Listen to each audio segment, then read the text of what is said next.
स्वागत है आपका हमारे चैनल ऑल इन वन में। स्वागत करते हैं आपका एक बार फिर से भी हम अपने वीडियो लेक्चर में। ठीक है, आज का हमारा वीडियो लेक्चर सीटेट जनवरी 2024 को होने वाला है। ठीक है, पेपर 2 के लिए बाल विकास शिक्षा शास्त्र के जो 30 क्वेश्चन आए थे, हम लोग आज उसका डिस्कशन करने वाले हैं। Most important previous year question है। ठीक है, सीटेट में बार बार क्वेश्चन रिपीट होते रहते हैं, पेडागोजी के खासकर क्वेश्चन रिपीट होते हैं। तो एक बार आप ध्यान से सुनिएगा, ठीक है, ध्यान से समझिएगा और ध्यान से पढ़िएगा। ठीक है, तो हम लोग चलते हैं, अपने वीडियो लेक्चर को शुरू करते हैं। ठीक है, आज की क्लास आप एक बार फिर से ध्यान दीजिएगा। सीटेट जनवरी 2023 पेपर 2 सीडीपी की होने वाली है। ठीक है, अगर आप वीडियो पर नए हैं तो वीडियो को लाइक करें, चैनल को सब्सक्राइब करें और एक प्यारा सा कमेंट जरूर करें। ठीक है, पहले क्वेश्चन की तरफ चलते हैं। पहला क्वेश्चन क्या दिया है? पहला क्वेश्चन दिया है कि वाइगोत्स्की के अनुसार संज्ञानात्मक विकास को सुगम बनाने में शिक्षक की क्या भूमिका है? आपको बताना है। छात्रों की जानकारी और ज्ञान प्रदान करना, आलम्बन के माध्यम से छात्र के सीखने का मार्गदर्शन और समर्थन करना, छात्र को पूरी तरह से स्वतंत्र रूप से सीखने को अनुमति देना, औपचारिक केवल उन्हीं कार्यों को देना जो विद्यार्थी वर्तमान में स्वतंत्र रूप से कर सकता है। तो वाइगोत्स्की के अनुसार जो है संज्ञानात्मक विकास को सुगम बनाने के लिए शिक्षक की क्या भूमिका होती है?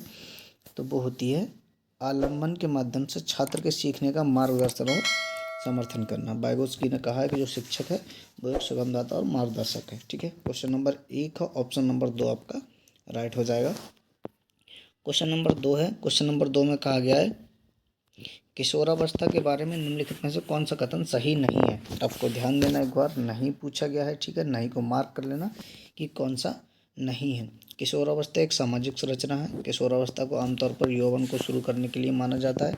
यह एक ऐसी प्रक्रिया है जो यौन परिपक्वता और पुनरुत्पादन की क्षमता की ओर ले जाती है। किशोरावस्था बचपन और वयस्कता के बीच विकासात्मक संक्रमण है जिसमें शारीरिक, संज्ञानात्मक और मनोसामाजिक परिवर्तन होते हैं।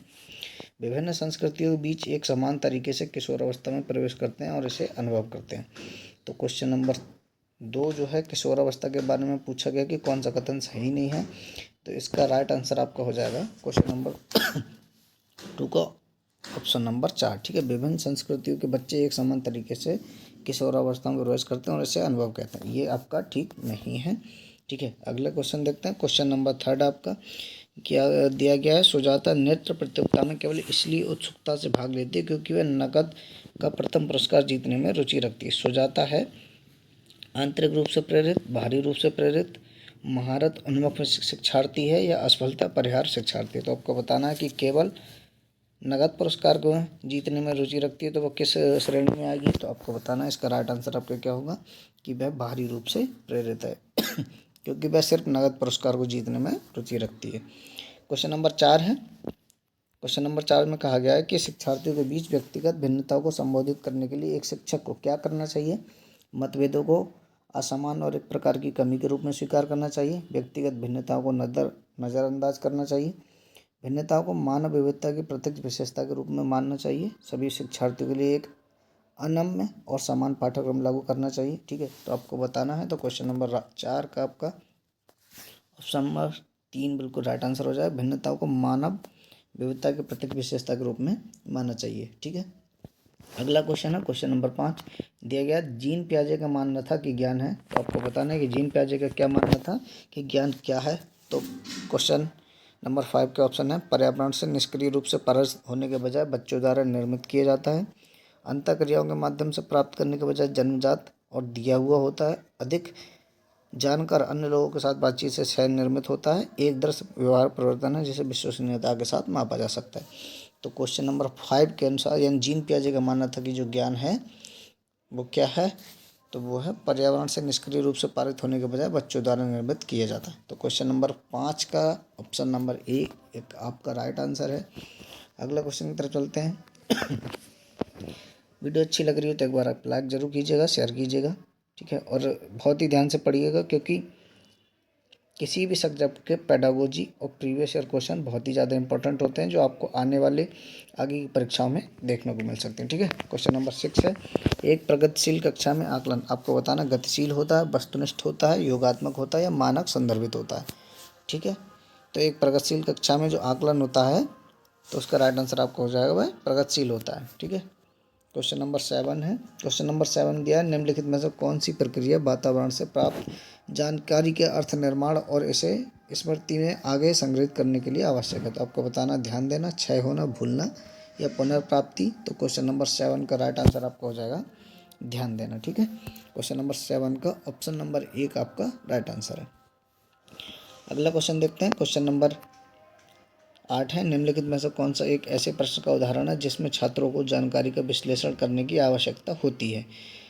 टू किल ए मॉकिंगबर्ड उपन्यास का कथानक क्या है? टू किल ए मॉकिंगबर्ड उपन्यास का विषय क्या है? टू किल ए मॉकिंगबर्ड के लेखक प्रतिपादक का उपयोग कैसे करते हैं? टू किल ए मॉकिंग बर्ड का नायक कौन है? तो आपको बताना, जिसमें छात्रों की जानकारी का विश्लेषण करने की आवश्यकता होती है। तो उसका क्वेश्चन नंबर 8 का राइट आंसर आपको क्या हो जाएगा? तो इसका राइट आंसर आपका हो जाएगा टू किल ए मॉकिंगबर्ड के लेखक प्रतिपादक का उपयोग कैसे करते हैं। ठीक है, क्वेश्चन नंबर 9 है अगला क्वेश्चन। क्वेश्चन नंबर 9 में अभिकथन दिया गया है, शिक्षक को निरंतर अपने स्वयं के रूढ़िवादिता और पूर्वाग्रहों पर चिंतन करना चाहिए। इसका कारण दिया गया है, सांस्कृतिक रूप से उत्तरदायी शिक्षण का अर्थ है कि शिक्षक चिंतनशील हो। ठीक है, तो इसका राइट आंसर आपको बताना है कि कथन कौन सा सही है, कौन सा गलत है और कौन सा उसकी सही व्याख्या करता है। ठीक है, क्वेश्चन नंबर 9 का तो इसका हो जाएगा ए और आर दोनों सही हैं। ए की आर सही व्याख्या करता है। ठीक है, राइट आंसर आपका क्वेश्चन नंबर 9 का ऑप्शन नंबर 1 हो जाएगा। क्वेश्चन नंबर 10 है। क्वेश्चन नंबर 10 में कहा गया है, कोहल वर्ग के नैतिक विकास के सिद्धांत की कैरोल गिलगन की आलोचना का केंद्रीय तर्क। आपको बताना, देखभाल की नैतिकता और नारीवादी दृष्टिकोण, बच्चों की नैतिक क्षमताओं को अधिक आंकना, बच्चों के अध्ययन में प्रायोग शोध प्रणाली का उपयोग, स्कूल जाने वाले बच्चों के लिए अध्ययन के शैक्षिक निहितार्थ। तो आपको बताना है, तो इसमें राइट आंसर आपका क्या हो जाएगा कि देखभाल की नैतिकता और नारीवादी दृष्टिकोण जो है वो कैरल गिलगन की आलोचना का केंद्रीय तर्क है। अगला क्वेश्चन है क्वेश्चन नंबर 11। इसमें भी अभिकथन और कारण दिया गया, आपको बताना है। अभिकथन दिया गया, वास्तविक जीवन की समस्याओं मूर्त अनुभवों की बच्चों की अधिगम जानकारी प्राप्त करने के लिए कई रास्ते मिलते हैं। इसका कारण दिया गया है, विकास अपेक्षाकृत व्यवस्थित और अनुक्रमिक होता है। तो आपको बताना है कि इसका राइट आंसर क्या हो जाएगा। ये क्वेश्चन नंबर आपका 11 है। क्वेश्चन नंबर 11 का राइट आंसर आपका क्या हो जाएगा? Option number 2। ए और आर दोनों सही, लेकिन ए की आर सही व्याख्या नहीं करता। ठीक है, अगला क्वेश्चन है क्वेश्चन नंबर 12। क्वेश्चन नंबर 12 में दिया गया, अपठन वैकल्प यानी डिसलेक्सिया एक डैश स्थिति है जो शिक्षार्थी को डैश की क्षमता में प्रभावित करती है। तो आपको बताना है, ये अधिगम अक्षमता वाले चैप्टर से लिया गया है। इससे हमेशा किसी भी पेपर में 2 क्वेश्चन आने ही आने हैं। ठीक है, आपको अच्छे से पढ़ना है, बहुत ही ध्यान देकर पढ़ना है। तो क्वेश्चन नंबर 12 का राइट आंसर आपका क्या हो जाएगा? 12 का राइट आंसर आपका 2 हो जाएगा। ठीक है, डिसलेक्सिया एक तांत्रिकीय या न्यूरोलॉजिकल ठीक है स्थिति है जो शिक्षार्थी को ध्वनियों को प्रतिध्वनि चिन्ह के साथ जोड़ने की क्षमता को प्रभावित करती है। तो क्वेश्चन नंबर 12 का ऑप्शन नंबर 2 एकदम से ठीक है। क्वेश्चन नंबर 13 है, माफ़ कीजिएगा क्योंकि पूरा इस पर आ नहीं पाएगा इंग्लिश की वजह से। ठीक है, इसलिए मैं इंग्लिश को ऊपर कर देता, हिंदी में आपको बता रहा हूँ।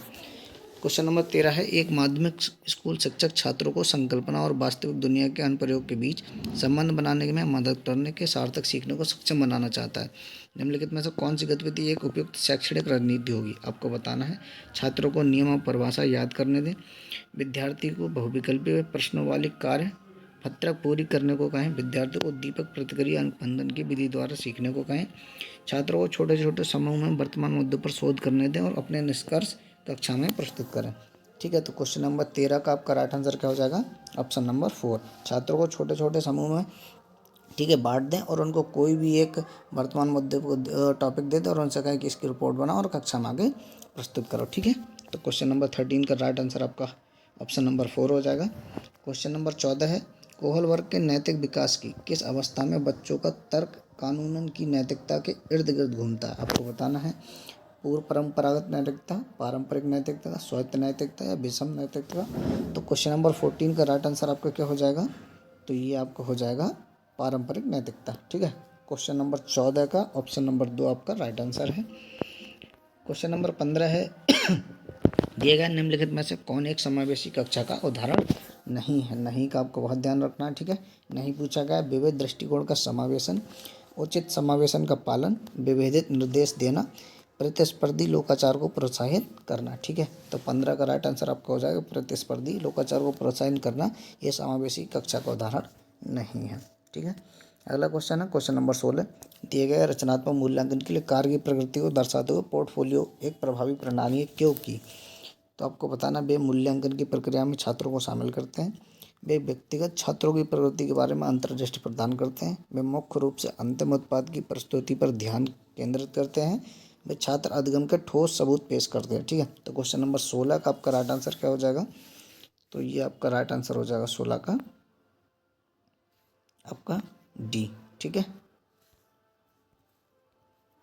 राइट आंसर आपका डी हो जाएगा। ठीक है, ए, बी और डी, इसमें सी आपका नहीं रहेगा। ठीक है, तो क्वेश्चन नंबर नेक्स्ट देखते हैं। क्वेश्चन नंबर 17 है आपका। क्वेश्चन नंबर 17 में कहा गया निम्नलिखित में से कौन सा एक महारत लक्ष्य अभिविन्यास का उदाहरण वर्णन करता है? दूसरों के साथ स्पर्धा करने के लिए एक निश्चित स्तर के प्रदर्शन को प्राप्त करने पर ध्यान देना, किसी कार्य के लिए अपनी कौशल और समझ को सुधारने पर ध्यान देना, बाहरी पुरस्कार प्राप्त करने के लिए उच्च ग्रेड प्राप्त करने पर ध्यान देना, अपमान के डर से असफलता या सजा के बचने पर ध्यान देना। ठीक है, तो आपको बताना है क्वेश्चन नंबर 17 का राइट आंसर का क्या हो जाएगा? तो वो हो जाएगा किसी कार्य के लिए अपनी कौशल और समझ को सुधारने पर ध्यान देना। ठीक है, अगले क्वेश्चन की तरफ चलते हैं। अगला क्वेश्चन है क्वेश्चन नंबर 18। इसमें दिया गया निम्नलिखित में से कौन प्रगतिशील शिक्षा में शिक्षक की भूमिका का सबसे अच्छा वर्णन करता है? तो आपको बताना है, ठीक है, कि शिक्षक कक्षा में ज्ञान और प्राधिकरण का प्राथमिक स्रोत है। शिक्षक बच्चों को प्रयोग करने के लिए विविध सामग्री प्रदान करता है और आवश्यकता पड़ने पर आलम्बन प्रदान करता है। शिक्षक पाठ्यचर्या मानकों का कड़ाई से पालन सुनिश्चित करने के लिए जिम्मेदार है। शिक्षक बच्चों को स्वतंत्र रूप से सीखने देता है और उनके सीखने में हस्तक्षेप नहीं करता है। ठीक है, तो इसका आपको राइट आंसर बताना है। तो क्वेश्चन नंबर 18 का आपका राइट आंसर क्या हो जाएगा? ये सेकंड वाला। ठीक है, शिक्षक बच्चों को प्रयोग करने के लिए विविध सामग्री प्रदान करता है और आवश्यकता पड़ने पर आलम्बन भी प्रदान करता है। ठीक है, क्वेश्चन नंबर 18 का ऑप्शन नंबर 2 राइट आंसर है। क्वेश्चन नंबर 19 से पूछा गया पाठ्य पुस्तकों और मीडिया के विभिन्न जेंडर का प्रतिनिधित्व कितना और किस तरीके से किया जाता है? जैसे महत्वपूर्ण प्रश्न पूछने से किसको प्रोत्साहन मिलेगा? जेंडर रूढ़ियों पर सवाल उठाना, जेंडर स्थिरता को मजबूत करना, जेंडर पहचान को मजबूत करना, जेंडर भूमिका की नम्यता को हतोत्साहित करना। ठीक है, तो क्वेश्चन नंबर 19 का राइट आंसर आपका क्या रहेगा? वो हो जाएगा जेंडर रूढ़ियों पर सवाल उठाना। ठीक है, पाठ्य पुस्तक और मीडिया के विभिन्न जेंडरों को प्रतिनिधित्व कितना और किस तरीके से करना है? ठीक है, तो इस प्रश्न से जेंडर रूढ़ियों पर सवाल उठाया जा सकता है। क्वेश्चन नंबर 20 है आपका। क्वेश्चन नंबर 20 में पूछा गया जीन पियाजे के अनुसार किन्हीं चिन्हों के लिए चिन्हों का प्रयोग करने की क्षमता, जैसे कि अक्षर एक्स को अज्ञात अंक के लिए मानने की क्षमता डैश के दौरान विकसित होने होती है और विद्यार्थी डैश सीखने में सक्षम बना दिए। तो खाली स्थान पर आपको भरना है। तो क्वेश्चन नंबर आपका 20 है। क्वेश्चन नंबर 20 का राइट आंसर आपका क्या हो जाएगा? औपचारिक संक्रियात्मक अवस्था और बीजगणित और गणना। ठीक है, अब इसको हम भर के पूरा पढ़ लेते हैं। जीएन पियाजे के अनुसार चिन्हों के लिए चिन्हों का प्रयोग करने की क्षमता, जैसे कि अक्षर एक्स को अज्ञात मानने की क्षमता औपचारिक संक्रियात्मक अवस्था के दौरान विकसित होती है और विद्यार्थी को बीजगणित और गणना सीखने में सक्षम बनाती है। ठीक है, क्वेश्चन नंबर 21 में दिया गया आलोक निम्नलिखित व्यवहार दिखाता है। पढ़ते समय सिर को अजीब स्थिति में पकड़ना, आँख को बार बार मूंदना और रगड़ना, आंखों की लाली या सूजन, अक्षर पहचानने में भ्रमित होना, या किस संभावित लक्षण हो सकते हैं? दृष्टि संबंधी समस्या, भाषा की समस्या, स्वलीनता विकार, भाषा संबंधी विकार। ठीक है, तो आपको बताना है। तो 21 का राइट आंसर आपका क्या हो जाएगा? दृष्टि संबंधी समस्याएं। ठीक है, अगला क्वेश्चन है क्वेश्चन नंबर 22 है। अभिकथन और कारण दिया गया है। एक समावेशी कक्षा में सीखने के लक्ष्यों, शैक्षिक रणनीतियों के साथ साथ आकलन में अनुकूलन किया जाना चाहिए। इसका कारण है समावेशन का दर्शन शैक्षणिक दृष्टिकोण और मूल्यांकन के माध्यम से सभी व्यक्तिगत मतभेदों को समाप्त करने की वकालत करता है। तो आपको बताना है, ठीक है, कि ए और आर दोनों सही है। ए आर की सही व्याख्या करता है। ये ए आर दोनों सही, लेकिन ए आर की सही व्याख्या नहीं करता। ए आर सही है, ए सही है, लेकिन आर गलत है। ठीक है, आपको बताना है। तो क्वेश्चन नंबर 22 का आपका राइट आंसर क्या हो जाएगा? ए सही है लेकिन आर गलत है। ठीक है, समावेशन का दर्शन शैक्षणिक दृष्टिकोण और मूल्यांकन के माध्यम सही व्यक्तिगत मतभेदों समाप्त करने की वकालत करता है, ये गलत है। ठीक है, अगला क्वेश्चन है क्वेश्चन नंबर आपका 23 है। लेब वाइटगोत्स्की के अनुसार बच्चे डैश के साथ अंतःक्रिया के अनुभव से लाभान्वित होते हैं और उन कार्यों को कर पाते हैं जो उनके समीप दूराभिमुख विकास क्षेत्र के हैं। ठीक है, तो इसमें आपको दोनों जगह डैश दिया, आपको भरना है। तो क्वेश्चन नंबर 23 का आपका क्या हो जाएगा राइट आंसर। ठीक है, इसका राइट आंसर आपका होगा अधिक जानकर अन्न और अंदर। ठीक है, अब पूरा पढ़ लेते हैं। लेब वाइगोत्स्की के अनुसार बच्चे अधिक जानकर अन्न के साथ अंतःक्रिया के अनुभव से लाभान्वित होते हैं और उन कार्यों को कर पाते हैं जो उनके समीप दूराभिमुख विकास क्षेत्र के अंदर हैं। ठीक है, अगला क्वेश्चन है क्वेश्चन नंबर 24। इसमें दिया गया है एक शिक्षक ने नोटिस किया कि उसका छात्र अत्यधिक विचलित है और उसे कक्षा के दौरान छात्र ध्यान देने से परेशानी होती है। निम्नलिखित में से कौन सी रणनीति छात्रों को केंद्रित रहने में मदद करने के लिए एक प्रभावी रणनीति होगी। छात्रों को कक्षा के दौरान बार बार करने के लिए कार्य देना, छात्रों को सख्ती से अपना अवधान अवधि बढ़ाने के लिए कहना, स्वयं नियमन और स्वयं समय प्रबंधन के साथ छात्र को टाइमर देना, माता पिता को बुलाकर छात्र के खिलाफ सख्त अनुशासन कार्रवाई करना। तो क्वेश्चन नंबर 23 और 24 का आपका राइट आंसर क्या हो जाएगा कि स्वयं नियमन और समय प्रबंधन के लिए छात्र को टाइमर देना। ठीक है, क्वेश्चन नंबर 24 का ऑप्शन नंबर 3 राइट आंसर है। अगला क्वेश्चन है क्वेश्चन नंबर 25।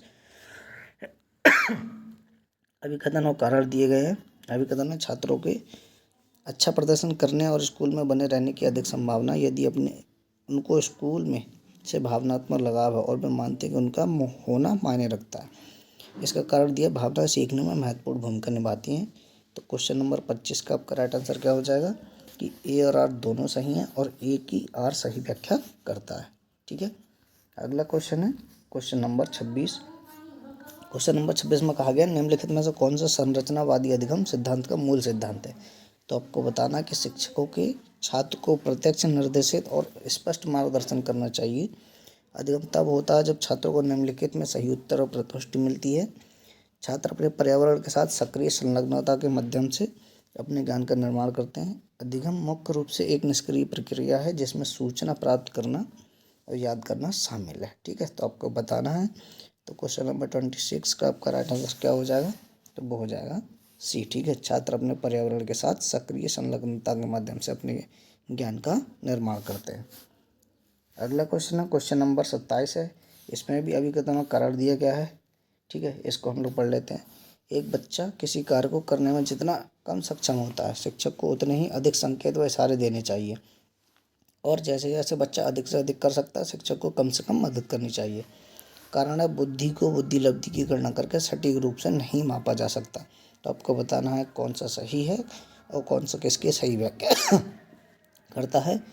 तो क्वेश्चन नंबर 27 का आपका राइट आंसर हो जाएगा ऑप्शन नंबर 2। ए और आर दोनों सही हैं लेकिन ए की आर सही व्याख्या नहीं करता है। ठीक है, तो क्वेश्चन नंबर 28 है। इसमें दिया गया निम्नलिखित में से कौन सा सामाजिकरण की प्रक्रिया की विशेषता है।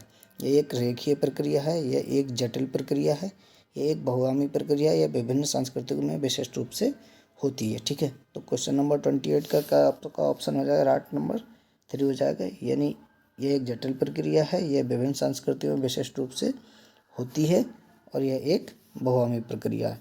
लेकिन ए इसमें नहीं, ये एक लीनियर प्रक्रिया नहीं है। अगला क्वेश्चन देखते हैं क्वेश्चन नंबर 29 है। इसमें भी अभिकथन और कारण दिया गया है। ठीक है, इसका राइट आंसर है वह कोई अभिकथन माफ़ कीजिएगा अभिकथन है वह कोई उद्देश्यात्मक निश्चित क्षण नहीं होता है जब कोई बच्चा मध्य बालावस्था या किशोरावस्था में प्रवेश करता है। इसका कारण दिया गया है विकास प्रकृति में निरंतर होता रहता है। आपको सही विकल्प चुनना है। तो इसका राइट आंसर आपका क्या हो जाएगा, तो इसका राइट आंसर आपका हो जाएगा ए और आर दोनों सही हैं। ए की आर सही व्याख्या करता है। विकास प्रकृति में निरंतर होता रहता है, इसी की वजह से वह कोई उद्देश्य में निश्चित क्षण नहीं होता है जब कोई बच्चा मध्य बालावस्था या किशोरावस्था में प्रवेश करता है। ठीक है, अगला क्वेश्चन है क्वेश्चन नंबर 30 है। एक प्रारंभिक विद्यालय का छात्र और शिक्षक छात्र के शैक्षणिक आत्मसंप्रदाय के विकास को दृढ़ता से प्रभावित कर सकता है।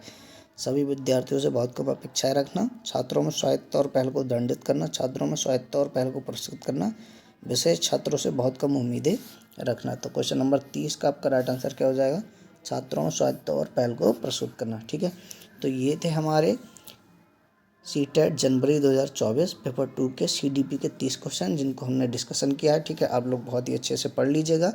ठीक है, और चैनल के डिस्क्रिप्शन में मैंने बहुत सारी वीडियो की लिंक डाल रखी है। ठीक है, प्लेलिस्ट भी डाल रखी है, आप उसको भी जाके देख सकते हैं। ठीक है। अगर वीडियो अच्छी लगी हो तो लाइक कीजिएगा, ठीक है। चैनल को सब्सक्राइब कीजिए। जय हिंद।